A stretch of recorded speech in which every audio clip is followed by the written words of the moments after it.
Livro de Atos dos Apóstolos, capítulo 19, e o versículo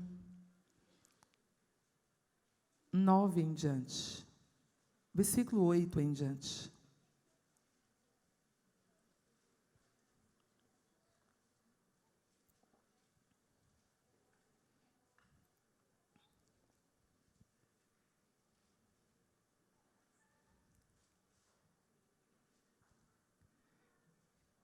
E entrando na sinagoga, falou ousadamente por espaço de 3 meses, disputando e persuadindo-os acerca do reino de Deus. Mas como alguns deles se endurecessem e não obedecessem, falando mal do caminho perante a multidão, retirou-se deles e separou os discípulos, disputando todos os dias na escola de um certo tirano. E durou isso por espaço de 2 anos, de tal maneira que todos que habitavam na Ásia ouviram a palavra do Senhor Jesus, tanto judeus como gregos. E Deus, pelas mãos de Paulo, fazia maravilhas extraordinárias, de sorte que até os lenços e aventais se levavam do seu corpo aos enfermos, e as enfermidades fugiam deles, e os espíritos malignos saíam. E alguns dos exorcistas judeus ambulantes tentavam invocar o nome do Senhor Jesus sobre os que tinham espíritos malignos, dizendo: esconjuro-vos por Jesus a quem Paulo prega. Os que faziam isto eram 7 filhos de Seva, judeu principal dos sacerdotes. Respondendo, porém, o espírito maligno disse: conheço a Jesus, e bem sei quem é Paulo, mas vós quem sois? E saltando neles o homem que tinha o espírito maligno, e assenhorando-se de 2, pôde mais do que eles, de tal maneira que nus e feridos fugiram daquela casa. E isso foi notório a todos os que habitavam em Éfeso, tanto judeus como gregos, e caiu temor sobre todos eles, e o nome de Jesus era engrandecido. Muitos dos que tinham praticado artes mágicas vinham confessando publicamente os seus feitos. Também muitos trouxeram seus livros e queimaram na presença de todos, e feita a conta do seu preço, acharam que se montava 50.000 peças de prata. Assim a palavra do Senhor crescia poderosamente e prevalecia. Põe a mão no seu coração, eu quero orar com você. Pai, em nome de Jesus, nós continuamos na Tua presença. Tua presença é doce, Tua presença é perfeita. E na Tua presença, até a tristeza, ela salta de alegria. Senhor, conversa com a gente nessa noite. Cala todas as vozes contrárias no mundo espiritual e continua sustentando o mundo espiritual, Senhor, de Blumenau. Senhor, que tudo que nós estamos vivendo, toda conscientização, todo posicionamento que nós estamos tomando diante do Senhor, qualquer levante no mundo espiritual esteja repreendido nessa hora. Que o inimigo não oportunize nada, ele não tem direito de oportunizar nada, Pai. Senhor, nós pedimos ao Senhor, nos ensina a calar a inquietação, a ansiedade, a aceleração dos pensamentos, Senhor. e nos faz entender a Tua palavra, que é viva, que é penetrante, Senhor, mais do que uma espada de 2 gumes. Fala com a gente, Jesus, conversa conosco, Pai, e nos ajuda a responder ao Teu coração, Senhor. Senhor, nessa noite, como um privilégio, Senhor, que foi me dado de trazer a Tua palavra aqui, Senhor. Eu reconheço a minha total incapacidade de ministração, mas eu sei que Tu usa homens e mulheres, então conversa conosco nessa palavra. Jesus, conversa com a gente, Senhor. Eu oro a Ti, ó Deus, colocando, Senhor, a vida de cada um desses irmãos que estão com a mão no seu coração. Fala com eles, Jesus. Eu oro, ó Pai, em o nome de Jesus. Amém. Podem assentar, por favor.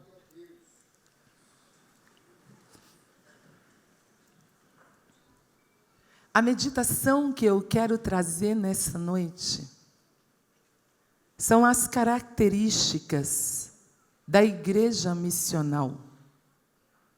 Algumas características da igreja missional. Todos nós que estamos aqui, estamos sendo convidados por Deus, pelo Espírito Santo dele, para sermos uma igreja missional. A proposta desses dias, que o Senhor tem trazido à liderança, que o Espírito Santo tem comunicado à igreja, que é tempo de sermos uma igreja missional. Ser uma igreja missional para a nossa cidade, ser uma igreja missional para as nações, existir como uma igreja missional. O pastor Holliston já explicou aqui nessa noite a diferença entre igreja missionária e igreja missional. E a igreja missional é aquela igreja que deixou de viver para si mesma, que não está ensimesmada, mas está vivendo para Cristo. E como ela vive para Cristo, a vida dela aponta diretamente para Ele. E a vida dessa igreja, a minha vida, a sua vida, está totalmente integrada à missão de Deus. O nosso olhar está para a missão de Deus.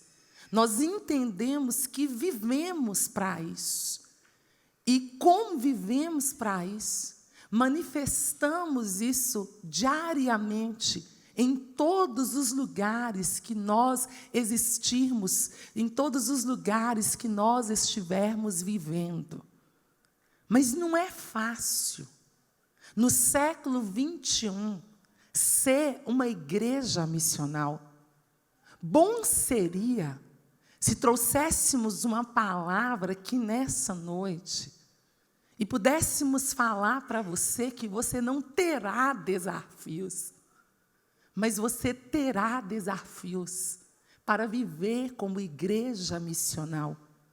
Moody, um grande evangelista, ele disse que a nossa vida, a nossa existência, ela é como um navio.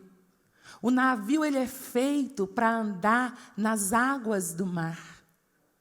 Mas se as águas do mar entrar no interior do navio, o navio afunda.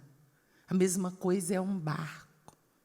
Nós, como igreja missional, fomos feitos, fomos convocados, fomos chamados, vocacionados para viver no mundo, para relacionar com as culturas, para entender, para viver na sociedade, relacionando com as pessoas. Mas se as águas do mundo, as águas que hoje regem o mundo, as tendências que norteiam o mundo, entrar na nossa vida, nós nos perdemos de uma igreja missional. E vivemos aqui, mas não como igreja missional, nós nos afundamos. Então, o convite nessa noite é que para você e para mim, que vive no século 21, no século, como eu disse ontem, guiado pela tendência narcisista, desse amor exacerbado por si mesmo, desse olhar para si mesmo, dessa construção para si mesmo, que impede-nos de viver uma vida missional como igreja, de olhar para o outro, de sensibilizar com o outro, de ser empático, de preocupar o tempo todo em ser igreja onde nós estamos. Esse mundo que nós vivemos hedonista, que busca o prazer, que busca a satisfação o tempo todo. Se essas águas do hedonismo entrar no nosso interior, nós não conseguiremos ser uma igreja missional. Se a pregação triunfalista, se esse modelo triunfalista entrar nas nossas vidas, nós também não conseguiremos ser uma igreja missional. Se o materialismo, esse apego às coisas do mundo, essa raiz com as coisas do mundo, se esse exagero do capitalismo tomar conta de nós, nós não conseguiremos ser uma igreja missional. Mas na verdade, há um chamado do Senhor aqui para mim e para você nessa noite. Viva nas águas do mundo, relacione, interaja com as culturas, leve as pessoas a Cristo, mas não deixe que nada disso entre em você. E você continuará cumprindo o propósito de Cristo aqui nessa terra. Então, o tema que nós temos aqui, a proposta do congresso, é tempo de sermos igreja missional. Então, você vai pensar assim, então, antes não era tempo, sempre foi. Para cada povo, para cada igreja que viveu no seu século, sempre teve o chamado para eles serem igreja missional. Hoje você tem que se considerar privilegiado por Deus. Porque hoje você está tendo a oportunidade de fazer essa reflexão, de pensar em ser igreja missional. Tem um texto da Bíblia que eu gosto muito. Ontem eu citei ele, vou citar ele aqui hoje. João capítulo 4. Jesus pregou para a mulher samaritana. E a mulher samaritana responde ao evangelho. E ela vai até a sua aldeia e ela começa a dizer para as pessoas, olha, eu acho que eu achei o Messias. Jesus, na sua presciência, entendendo todas as coisas, ele já percebeu que a mulher vai trazer as pessoas da sua aldeia.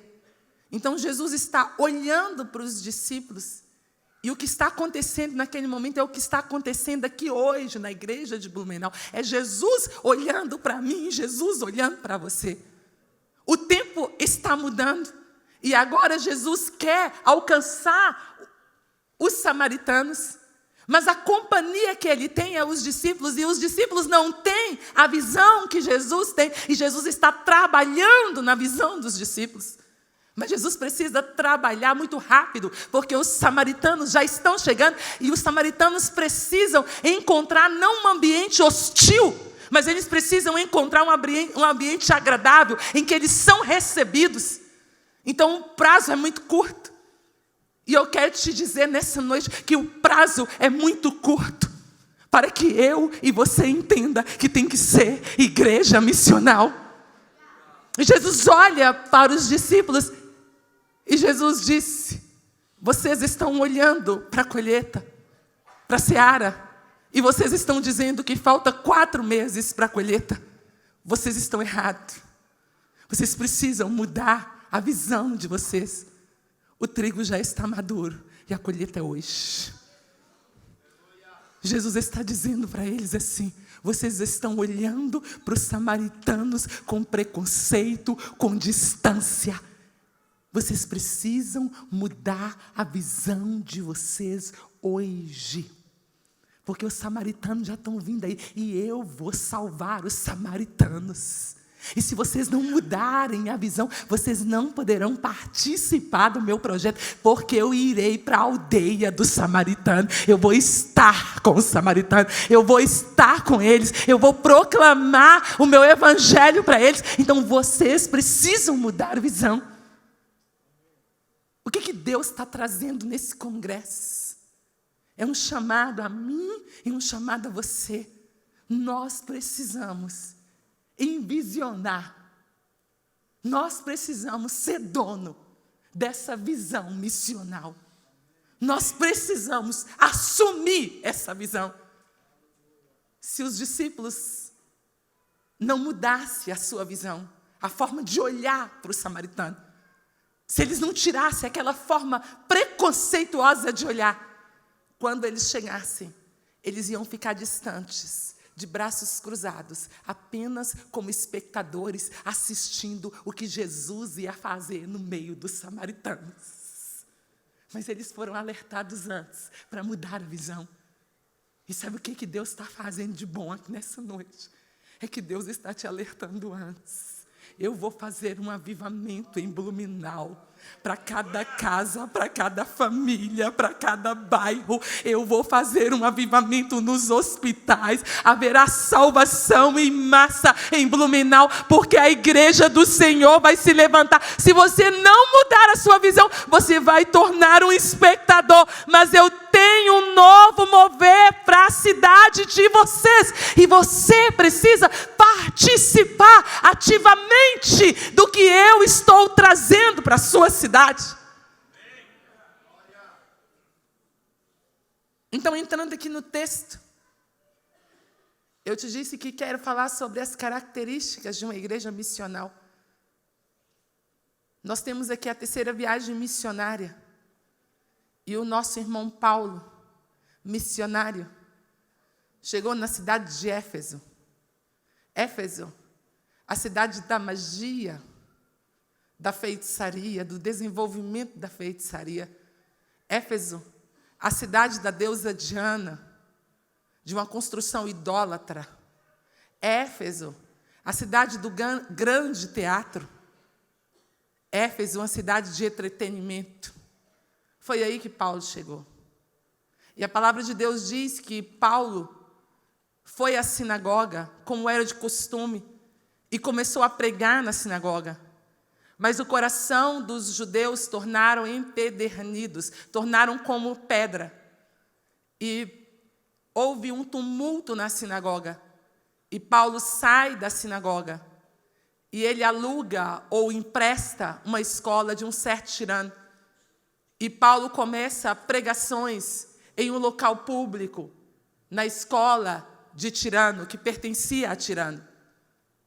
Então eu quero trazer aqui, na vida de Paulo, no ministério em Éfeso, eu quero trazer essas características de uma igreja missional. Porque uma igreja missional, ela é constituída de cristãos missionais.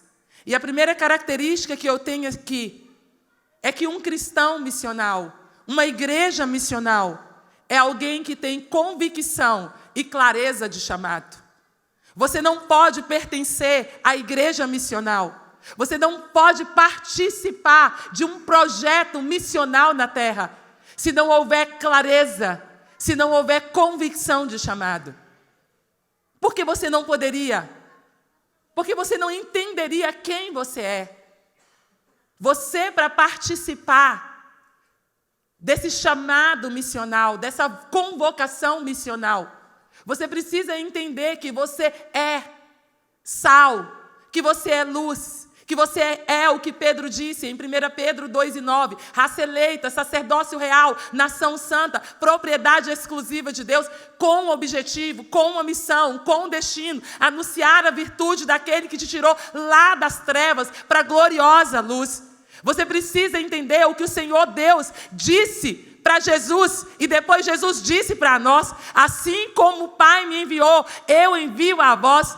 João capítulo 20, versículo 21. Você precisa entender claramente Marcos capítulo 16 e o versículo 15. Ide por todo mundo, pregai o evangelho a toda criatura. Você precisa entender o que está escrito em Mateus capítulo 28 e versículo 19. Ide por todas as nações, batizando em nome do Pai, do Filho e do Espírito Santo, e ensinando a guardar todas as coisas que eu vos tenho mandado.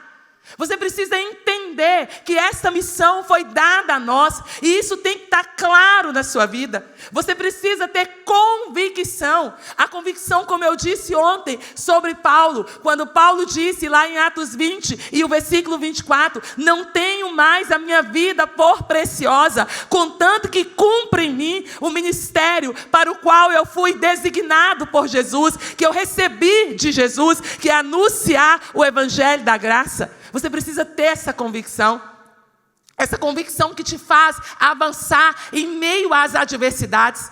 Essa convicção que você não procura um ambiente que é promissor para você exercer, para você pregar, mas você prega em qualquer circunstância. Você prega diante de adversidades. Você prega em ambientes favoráveis e ambientes que não são favoráveis à pregação. Você cumpre a sua missão em meio à hostilidade. Você cumpre a sua missão em meio a perseguições. Você cumpre a sua missão em um campo que é totalmente desfavorável para a pregação. Mas você sabe quem você é. Você sabe da missão que você recebeu. E você a cumpre porque você tem convicção que foi chamado pelo Senhor Jesus para cumprir uma missão na terra.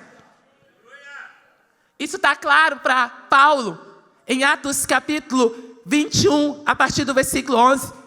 Paulo está em Cesareia, e Paulo já está sentindo pelo Espírito Santo. O sentimento dele é que em Jerusalém haverá prisões, e ele agora está olhando em direção a Jerusalém. Ele sabe que precisa ir a Jerusalém. E vem o profeta Ágabo, pega o cinto de Paulo, prende o corpo do profeta e diz: olha, vão prender o dono desse cinto lá em Jerusalém. Os irmãos começam a chorar e a dizer: Paulo, não sobe para Jerusalém, fica aqui. Paulo disse: gente, pode parar de chorar, pode parar de questionar.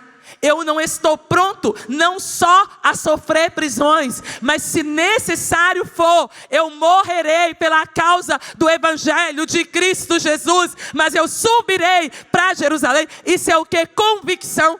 Convicção que foi chamado. Convicção que em meio a ambientes desfavoráveis você prega, mas no ambiente favorável você também está pregando. Quando há clareza, quando há convicção, você não titubia diante de um campo missionário, diante da pregação no hospital, diante da pregação na faculdade, diante da pregação no mercado. Por quê? Porque você sabe que você foi chamado, você entende que você precisa exercer a sua missão em lugares difíceis e em lugares que não são difíceis, que são favoráveis a você. Então, a primeira coisa que nós temos aqui é uma característica de convicção, de clareza na vida do chamado. Se você não tiver, você vai entrar no hospital e você não sente chamado para um hospital. Quando você entra num hospital, o chamado é você. Você que foi chamado. Você é o homem chamado. Você é a menina chamada. Então aquele lá é o seu campo missionário. Quando você entra no supermercado, você é o homem chamado por Deus. Você é a mulher vocacionada por Deus. Então aquele supermercado é o seu campo missionário.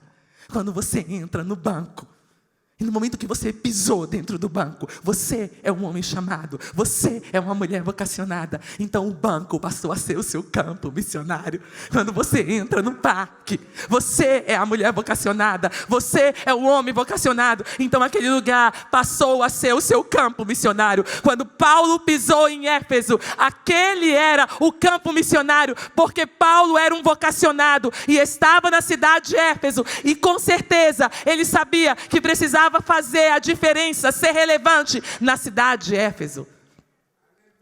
A segunda característica de uma igreja missional é uma característica semelhante à que eu disse ontem. A igreja missional, ela tem agenda com propósito, agendas intencionais. Paulo aqui, nós vamos encontrar as duas agendas nele. Agendas espontâneas e agendas organizadas.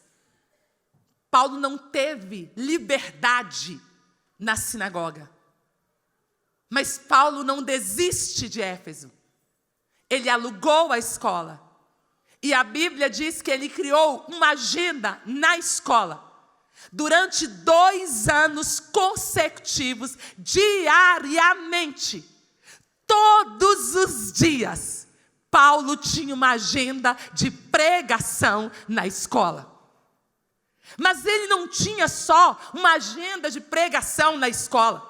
Em Atos capítulo 20 e o versículo 20, Paulo vai dizer para nós, quando ele chamou os irmãos, os presbíteros de Éfeso, para Mileto, ele disse assim para os irmãos: vocês sabem que eu estive anunciando o evangelho entre vós, publicamente e de casa em casa. Paulo tinha uma agenda organizada publicamente, mas ele também tinha uma agenda organizada de casa em casa. Todas as casas que Paulo pôde ir nesses 2 anos, ele visitou intencionalmente, com o objetivo de levar o evangelho de Jesus àquelas famílias, àquelas casas. O que isso tem a ver comigo hoje? Eu disse aqui ontem que não se pode falar em agendas com propósito. Eu não estou falando de agendas sem propósito de evangelização. Agendas com a intenção de se pregar. Sem lembrar que eu estou vivendo no século 21. Sem voltar atrás aqui na minha mensagem. E entender que no século 21, ninguém tem tempo. Se eu virar para você e falar com você, faça uma agenda na cidade, no bairro onde você mora, você vai dizer para mim: eu não tenho tempo. Porque na verdade ninguém tem tempo. O tempo está totalmente tomado, totalmente sobrecarregado. Mas chegou a hora da igreja de Efésios 5:16, remir o tempo, porque os dias são maus. O que significa remir? Remir significa tomar da mão de outrem por um preço. É o que Jesus fez na cruz. Nós estávamos na mão do diabo e Jesus nos tomou com um preço de sangue. O que está escravizado hoje? O tempo. As redes sociais chegaram e escravizaram o tempo. As formas de comunicação, as formas midiáticas chegaram e escravizaram o tempo. O entretenimento chegou, escravizou o tempo. O hedonismo chegou, escravizou o tempo. O narcisismo vem, escraviza o tempo. O tempo está preso. A tecnologia chegou e escraviza o tempo. É necessário levantar uma igreja para soltar o tempo. É necessário levantar uma igreja que administre o tempo. Para quê? Para ter uma agenda organizada para um chá. Para ter uma agenda organizada com os idosos, para a pregação do evangelho para os idosos. Para ter uma agenda organizada para a pregação nas universidades. Para ter uma agenda organizada de peças, de levar a orquestra à praça, de levar a orquestra aos hospitais, de levar a orquestra nos presídios. Há uma necessidade de uma organização e há uma necessidade de organizar o tempo. pegar o tempo e transformar esse tempo em tempo útil para a evangelização, para a pregação do evangelho. Mas muitas vezes, o nosso problema está aqui, principalmente nós que trabalhamos. O texto aqui estava dizendo para nós que Paulo também trabalhava. Paulo, quando ele estava em Éfeso, ele construía tendas para sobreviver. Não existia uma igreja para sustentar Paulo ainda em Éfeso. E Paulo, ele trabalhava, talvez nas manhãs, enquanto o tirano estivesse dando aula. E o texto vai nos dizer que no meio do seu trabalho, Paulo pregou em agendas espontâneas. Você pode ser um pregador em meio ao seu trabalho. O texto aqui está nos dizendo que Paulo estava fazendo tenda e ele tinha avental e lenço, que é instrumento de trabalho. E alguém da cidade chegava e dizia a Paulo: Paulo, lá na minha casa, sabe? Paulo trabalhando, fazendo a tenda dele. Lá na minha casa, Paulo, tem uma pessoa com uma dor de cabeça terrível, Paulo.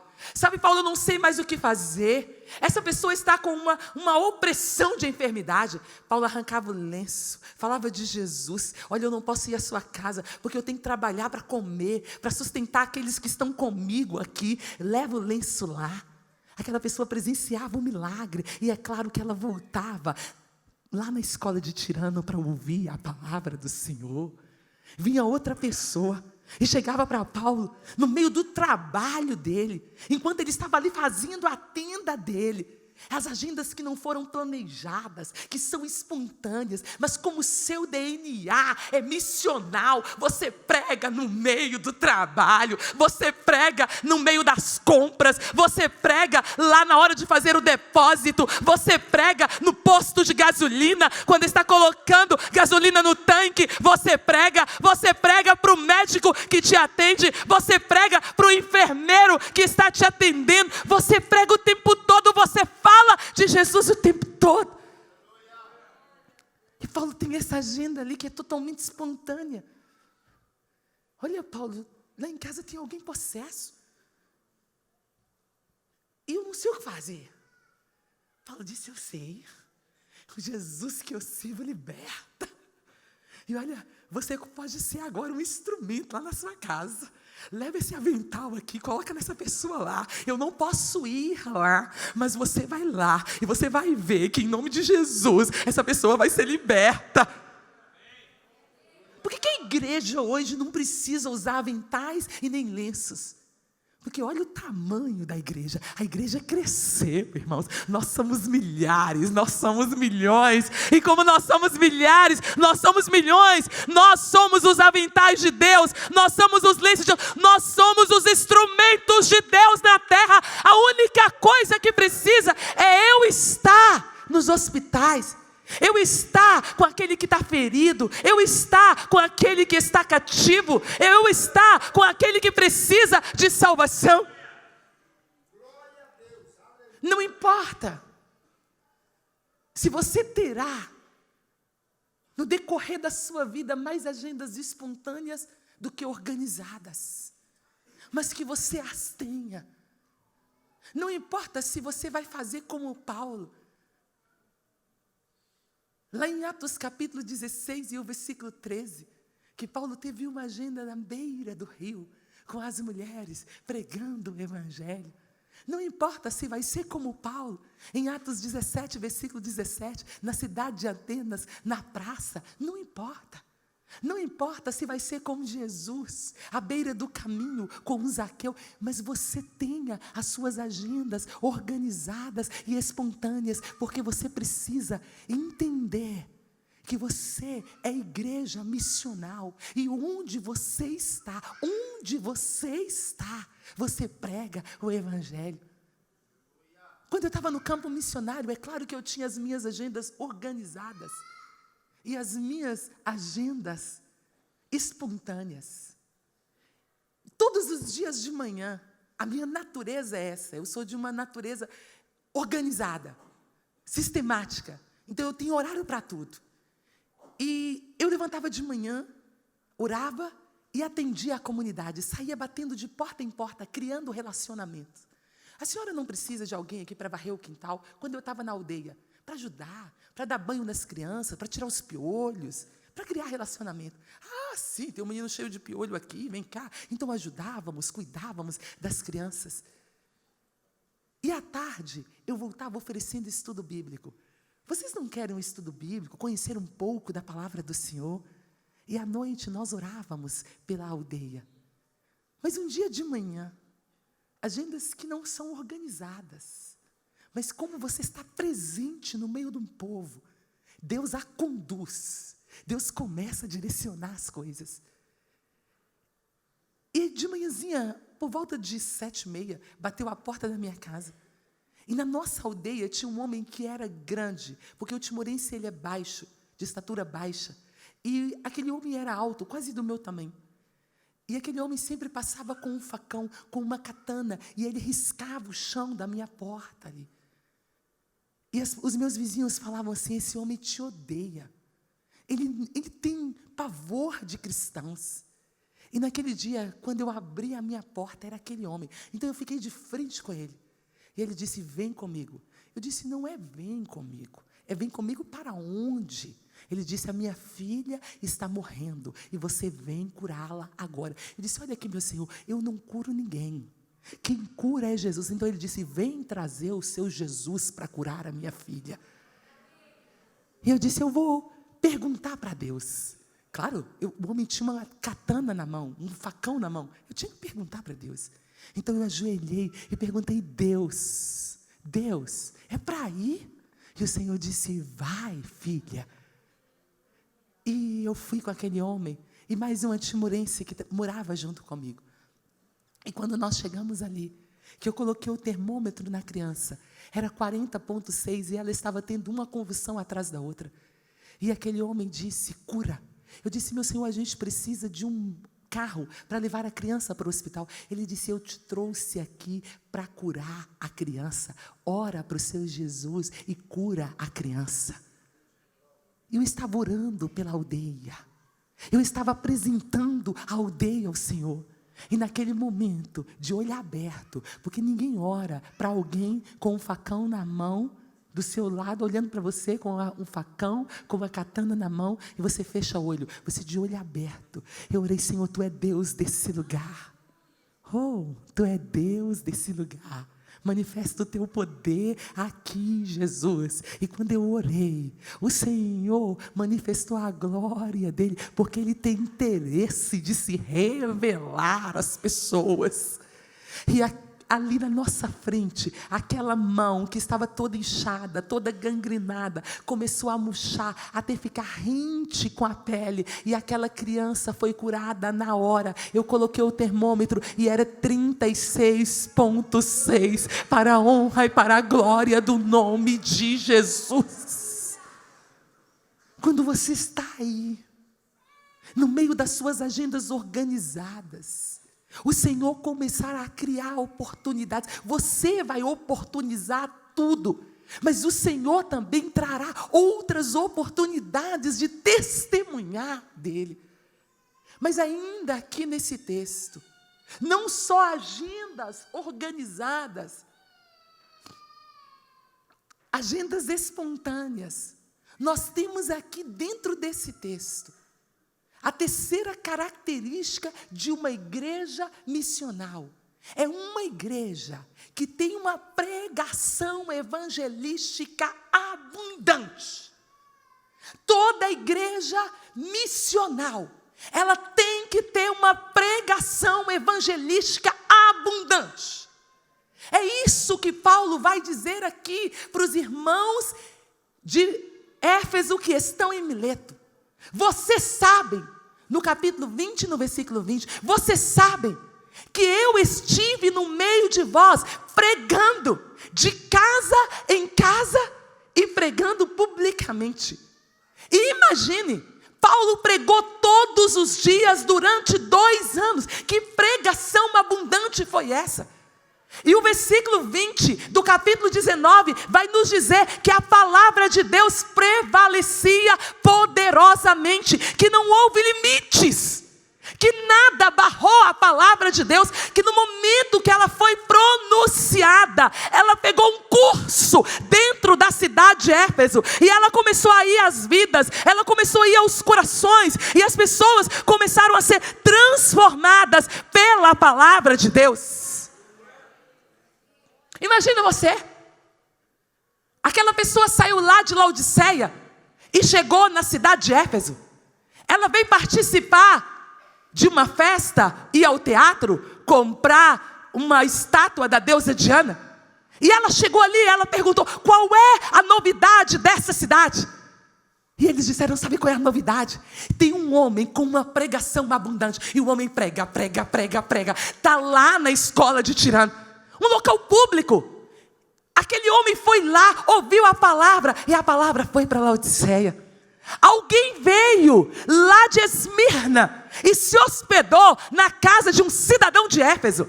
E chegou: qual é a novidade aqui da sua casa? Sabe qual é a novidade da minha casa? Eu estou recebendo uma visita. Tem um homem vindo aqui em casa, e o homem prega aqui dentro de casa. E aqui nessa casa agora tem palavra. Que palavra é essa que tem aqui na sua casa? É uma palavra nova, é sobre Jesus Cristo de Nazaré. E aquela pessoa começou a dizer para aquele cidadão que veio de Esmirna, e a palavra de Deus foi lá para Esmirna. Por quê? Porque ela estava sendo pronunciada, proclamada abundantemente. Não tinha nada que limitava ela. Ela estava sendo falada nas casas.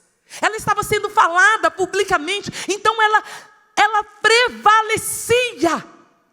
Você entende o que Deus está falando com você? Alguém veio de Herápolis e chegou na cidade de Éfeso e disse assim: qual é a novidade aqui da cidade de Éfeso? Sabe qual é a novidade? Tem uma pregação abundante nessa cidade. Tem uma pregação todos os dias nessa cidade. E a pessoa foi lá e escutou a palavra. E a palavra foi para Herápolis, foi para Colossos, foi para Filadélfia, foi para Sardes, foi para todas as cidades da Ásia. E a igreja do Senhor começou a ser plantada em todas as outras cidades. O evangelho começou a se espalhar naquela região. Por quê? Porque havia uma proclamação em abundância da palavra de Deus. E eu quero te dizer que quando nós começamos a pronunciar a palavra de forma abundante, Deus vela por nós. O testemunho que eu queria contar aqui, para você entender isso aqui, é que Deus tem prazer na proclamação, e Ele ajudará, velará pela igreja, quando ela está proclamando o evangelho. Eu tinha um projeto, tenho ainda, um projeto de levar 30 mil Bíblias para Moçambique. Já se completaram 10 mil. E um dia eu saí daqui de Belo Horizonte para levar 1.000 Bíblias para Moçambique. Eu tinha 12 malas de Bíblia. E quando eu cheguei no aeroporto em Guarulhos, eu abri o meu e-mail e tinha uma mensagem: não traga as Bíblias, porque nós não conseguimos a documentação. O meu projeto é: conhecereis a verdade e a verdade vos libertará. O lema do projeto é uma Bíblia na mão de cada tetiano. E eu disse: agora já não dá, eu embarquei as coisas em Confins, já não tem mais jeito. Então deixa aí. Quando eu cheguei na África do Sul, eu entrei para o banheiro, joelhei ali e disse: Senhor, eu tenho 1.000 Bíblias, eu tenho 300 camisetas, eu tenho mais, talvez uns 5 milheiros de folhetos ali dentro daquelas malas. E, Senhor, eu não tenho $1 para entregar ali, para pagar de multa, para pagar de taxa. Senhor, toma o controle. Então, eu embarquei no outro dia de manhã. E quando eu embarquei, eu tinha vestido preto. E dentro do avião, na hora de descer, naquele calor de 40 graus, o Senhor falou comigo: põe casaco azul. Eu disse: põe casaco azul? Nesse calor de 40 graus? Põe casaco azul. Então, coloquei casaco azul, abotoei o casaco e desci do avião. Quando eu desci do avião, aquele chefe, o comandante da polícia no aeroporto. Ele vinha com os braços abertos. Vem, minha senhora, vem, senhora, vem. Eu disse, mas o que é isso? Ele está me confundindo com alguém. Então eu acompanhei ele timidamente, fui atrás dele e disse, eu vou ficar aqui na fila. Ele disse, não, você hoje não fica na fila, você vem para o meu escritório. E eu sentei ali, Jesus, o que passa? Tentando entender a situação. E quando eu orava ali para entender a situação, eu tinha um projeto, pregação abundante em TET, proclamação abundante da palavra em TET. E Deus estava velando pelo meu projeto de proclamação abundante da palavra em TET. Isso que na hora eu fiquei assustada. E aquele senhor buscou mais 7 policiais. E eu disse, pronto, agora o negócio complicou. E ele disse, agora conta para ela. E eles disseram, Senhor, pode contar, conta para ela. E um deles levantou e disse, eu quero pedir licença, e contaram algo que aconteceu. O meu patrão chegou aqui nessa manhã, e ele disse, hoje, aquela moça brasileira alta vai chegar aqui, trazendo 1000 Bíblias, trazendo camisetas, trazendo folhetos, trazendo muita literatura evangélica. Ela vem de saia preta e de blusa azul. Vocês não cobrem nada dela, porque nessa noite eu fui visitado pelo anjo do Senhor, por Deus, e Deus disse que ela vem num projeto dele, e que se eu cobrar $1 dela, um metical, eu vou ter com ele no tribunal dele. Eu disse, aleluia, glória a Deus, aleluia. E ele disse, a única coisa que eu quero é que você tire 7 Bíblias, coloque na mão de cada um deles e faça uma oração, porque hoje as suas malas nem vão passar no raio-x, porque eu sei que aí dentro só tem Bíblias e camisetas para a glória do nome do Senhor. A igreja do Senhor, ela tem que ter uma preocupação com uma proclamação evangélica e de evangelismo cristocêntrica dentro da sua comunidade. A pregação cristocêntrica tem que fazer parte das nossas agendas evangelísticas dentro da nossa cidade. Não é uma vez, é diariamente, é em todas as oportunidades. E o Senhor Jesus te chama para isso nessa noite. A 4ª característica que eu tenho aqui é tão importante quanto a 3ª característica de uma igreja missional. Uma igreja missional é uma igreja que entende, conhece os desafios da cidade onde ela está. Quais eram os desafios da cidade onde Paulo estava? Os desafios da cidade de Paulo era um lugar cheio de idolatria, um lugar onde havia possessão demoníaca. E Paulo estava ali direcionando o ministério dele para essa área. Em nenhum ministério, em nenhuma cidade, nós vamos encontrar tanta libertação como aconteceu na cidade de Éfeso. É na cidade de Éfeso que as pessoas viram, que os filhos de Seba viram Paulo expulsar tantos demônios que eles tentaram imitar. Por quê? Porque Paulo conheceu a necessidade da cidade, a necessidade da libertação daquelas pessoas, a necessidade daquelas pessoas conhecerem Jesus, e ele trabalhou em cima das necessidades.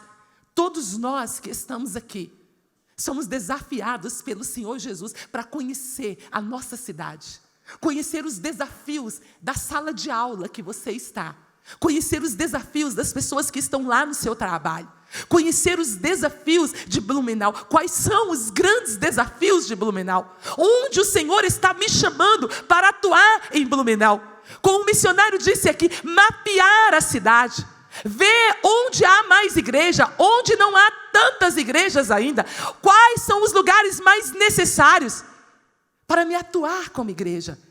Essa é uma agenda organizada, mas eu também, espontaneamente, eu posso ir conhecendo os desafios do lugar onde eu estou. quando eu trabalhei no Timor, um dos desafios que mais me chamou a atenção era que crianças morriam todos os dias. Havia um espírito de mortalidade infantil naquele lugar. Crianças morriam de dengue, morriam de malária, morriam de racinise, crianças morriam de N situações, mas todos os dias tinha velório de criança.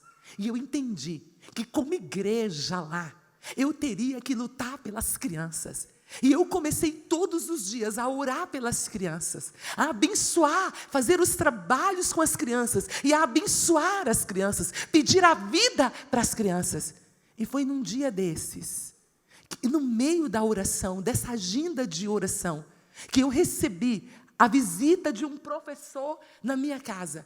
E ele disse: senhora Elisama, vem comigo, porque o meu filho está morrendo, e vai ser a passagem dele hoje, e eu quero te convidar para participar.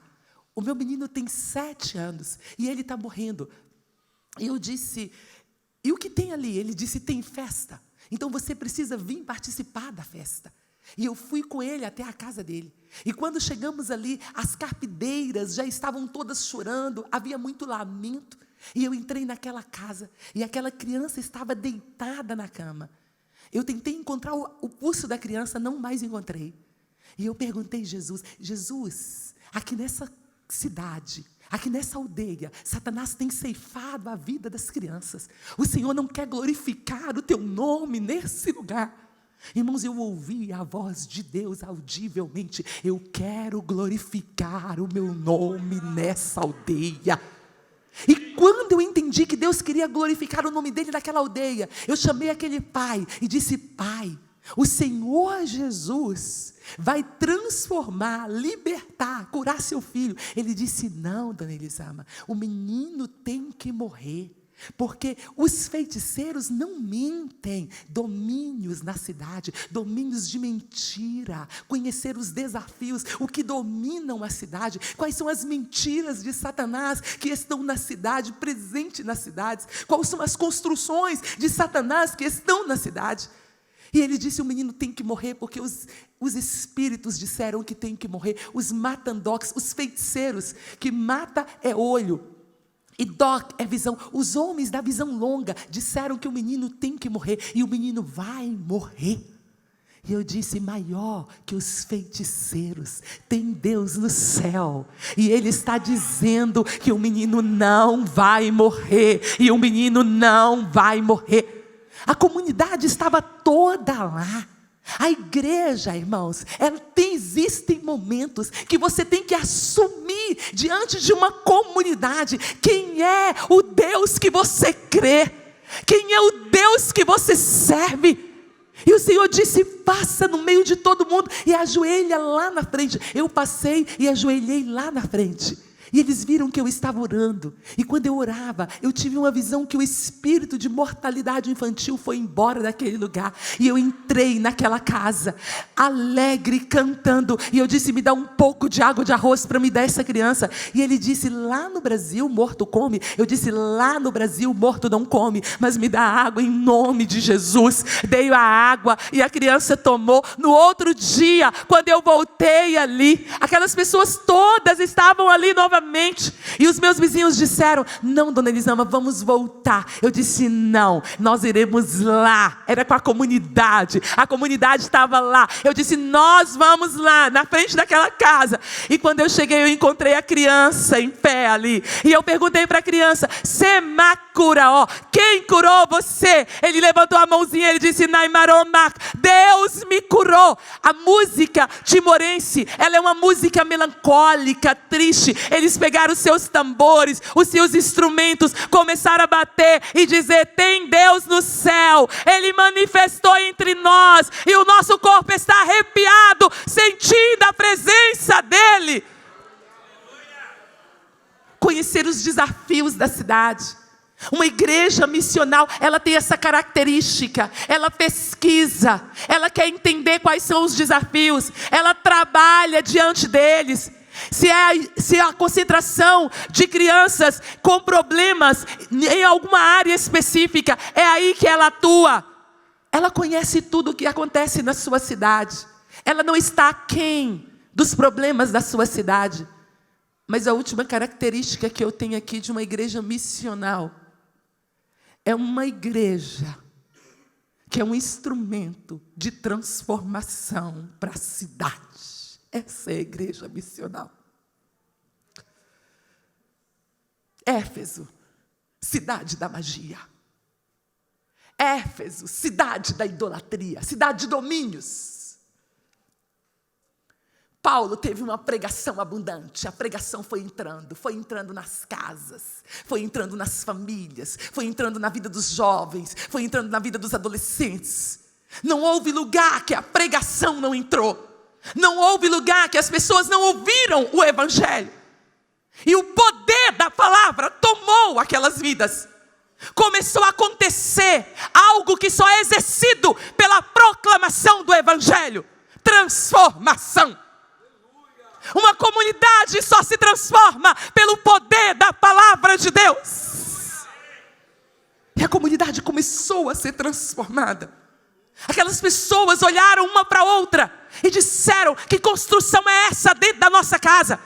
Tem livros de magia, tem sujeira, tem idolatria. Vamos limpar as nossas casas. E os habitantes de Éfeso começaram a limpar suas casas e começaram a pegar tudo que eles tinham e colocar em praça pública para uma queima de 50.000 denários de livros. Por quê? Porque houve um trabalho de uma igreja missional dentro da cidade. Os homens que trabalhavam com a idolatria, Demétrio, ele teve que fazer uma reunião e falar: olha, gente, se nós não impedirmos o crescimento, se nós não expulsarmos a igreja missional da nossa cidade, o comércio da deusa Diana, a nossa deusa, poderá cair em descrédito. Então vamos lutar por ela. Oh, irmãos, Paulo, com a pregação do evangelho como igreja missional, ele abalou os domínios que existiam na cidade. O que eu quero te dizer? No dia que houve aquela queima de livros de magia, que a fumaça subiu, as pessoas todas perguntaram: o que acontece em Éfeso? Que queima é essa no meio da cidade? E os outros respondiam: é a transformação. Não há mais magia. A idolatria está perdendo seu domínio. O domínio da feitiçaria, da magia, é nesse momento destituído da nossa cidade. E o evangelho avança. A palavra de Deus prevalece, o evangelho avança dentro da nossa cidade. Você é o instrumento de Deus para a transformação da sua cidade. Deus quer te usar na sua cidade. Deus quer te usar no seu bairro, no seu trabalho, na sua casa. Quando eu estava terminando de olhar esse texto, o Senhor me trouxe que há 35 anos, ou 36, talvez 35, 34, 36 anos, Santa Catarina enviou uma menina com 19 anos e um homem que eu não sei como era, quantos anos tinha.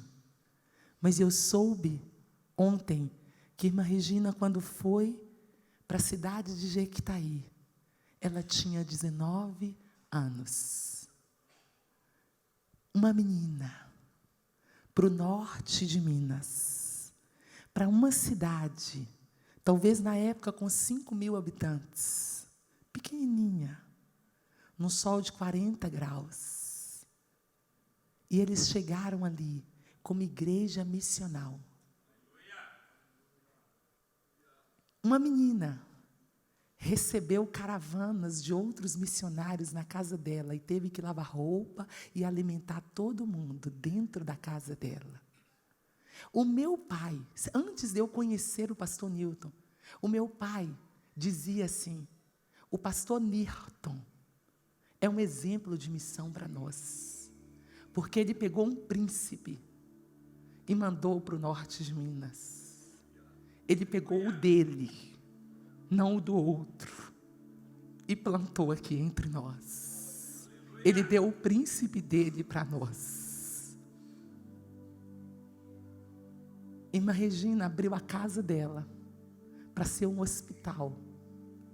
Quando o missionário Celso foi para dentro da casa dela, a sala dela virou um hospital e se fazia pequenas cirurgias dentro da sala dela, no sofá dela, se curava doentes. Isso é igreja missional. Quando os seus pastores estão trazendo para vocês para serem igreja missional, há quase 40 anos atrás, eles já fizeram isso em uma cidade pequena. E todos os pastores do norte de Minas sabem que Jequitaí, a mesma coisa que aconteceu em Éfeso, aconteceu em Jequitaí. Todo mundo conheceu a presença missionária na cidade de Jequitaí. Eu ouvi na infância eles falarem assim: se um desses missionários morre em Jequitaí, a cidade toda vai ficar de luto, porque esses missionários têm feito um trabalho único. Se fosse hoje, eles diriam: tem feito um trabalho relevante, e é uma igreja missional na nossa cidade. Todos nós, crianças e adolescentes daquela época, sabíamos que homens e mulheres lindos tinham vindo de uma terra longe, brancos, para pregar o evangelho no norte de Minas. E nós admirávamos a garra deles, porque as nossas igrejas, as nossas cidades entraram em movimento quando eles chegaram ali. Os anos passaram e Deus vai fazer a mesma coisa com Santa Catarina. O que Ele fez há 40 anos, 35 anos atrás.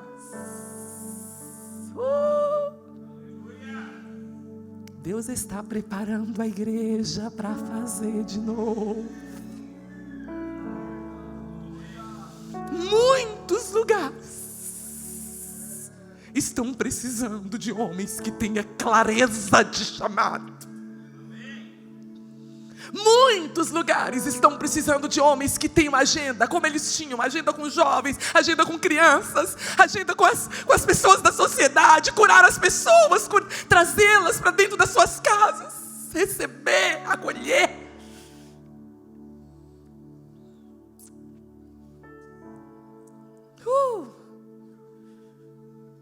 Deus está levantando homens e mulheres para uma pregação abundante, uma proclamação abundante. A palavra fluirá dos nossos lábios como nunca fluiu. Uma pregação espontânea virá nos nossos lábios como nunca aconteceu antes.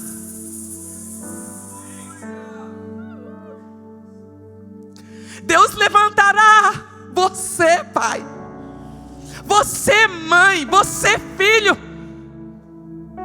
e um testemunho vivo surgirá da sua boca, e famílias e cidades, lugares públicos serão alcançados através da pregação do Evangelho.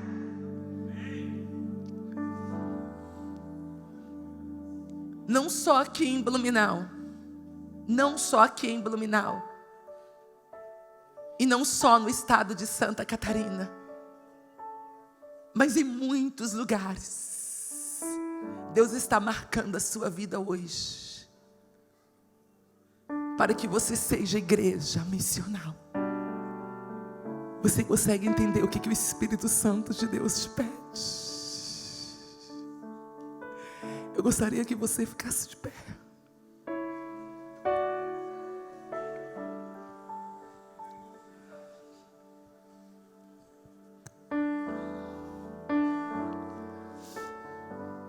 Éfeso viveu um grande avivamento e ficou conhecida como a cidade do avivamento.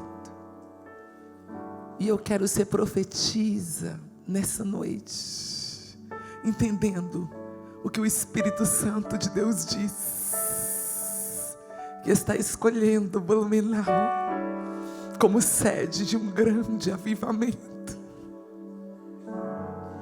Então prepara seu coração. Onde você está agora, coloca a mão no seu coração e prepara seu coração.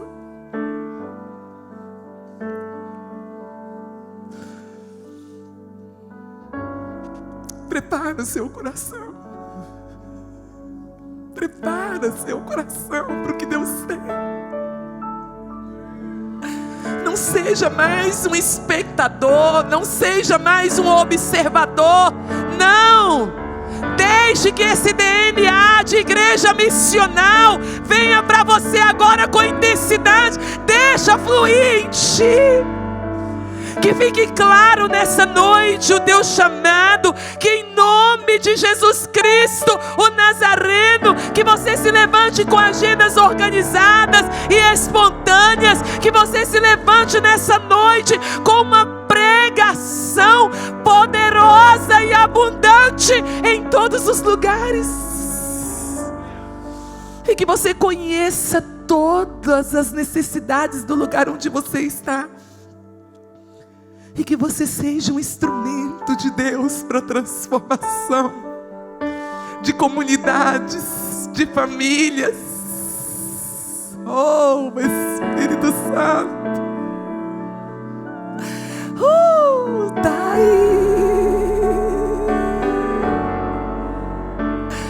tá aí tua noiva diante de ti, Senhor.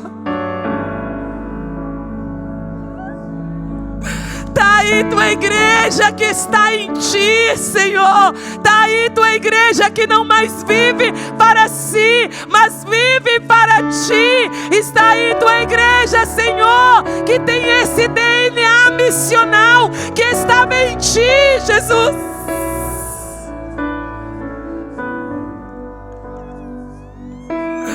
Oh Deus, oh Espírito Santo, amigo. Nessa noite, Senhor, nessa noite tudo que ainda prende, Senhor, solta agora e traz aí um grande avivamento espiritual, um grande mover do teu Espírito, Senhor. E com muita clareza, Senhor, com muita convicção, levanta uma igreja missional para fazer diferença, como foi Paulo em Éfeso, Senhor. Levanta nessa noite cada família que está aqui, cada pai, cada obreiro, cada sacerdote na sua família, cada mãe, cada jovem, cada criança. Oh Deus, que nessa noite o teu Espírito toque a todos, toque Espírito. Oh amigo Espírito Santo, vai tocando a todos eles, Senhor. E nos dá essa característica, Senhor, de onde nós estivermos, Senhor, nós estejamos, Senhor, totalmente conscientes da nossa missão, de uma forma sobrenatural. Traz o que tu tens para Blumenau, traz para a igreja de Blumenau, Senhor, traz para todas as congregações o que tu tens, o que tu planejou com eles, Pai, o que tu planejou com Santa Catarina. Traz, Senhor, traz a forma que o Senhor vai usar a igreja do Senhor. Traz aí, comunica, Espírito Santo, comunica aí, comunica.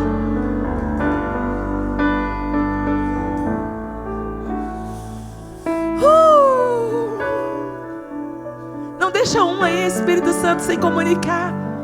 Comunica essa irmã aí, Espírito Santo. Comunica ela aí, Pai. Comunica ele aí, Espírito Santo. Fala ele aí, fala ela aí. Ó Espírito Santo de Deus, fala de uma forma sobrenatural. Eu que uma igreja viva, Senhor, missional, Senhor, relevante, Senhor, avivada, Senhor, se levante aqui, Senhor, para fazer diferença nessa cidade, mas não só aqui, Deus.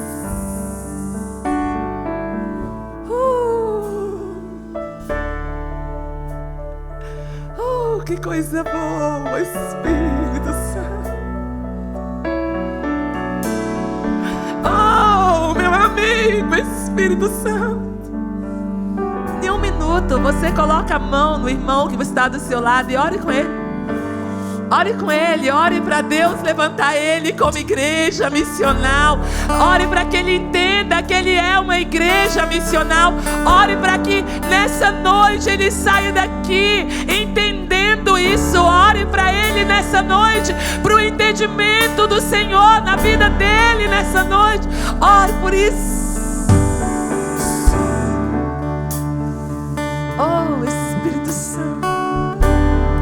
Espírito Santo, eu oro pela igreja de Blumenau.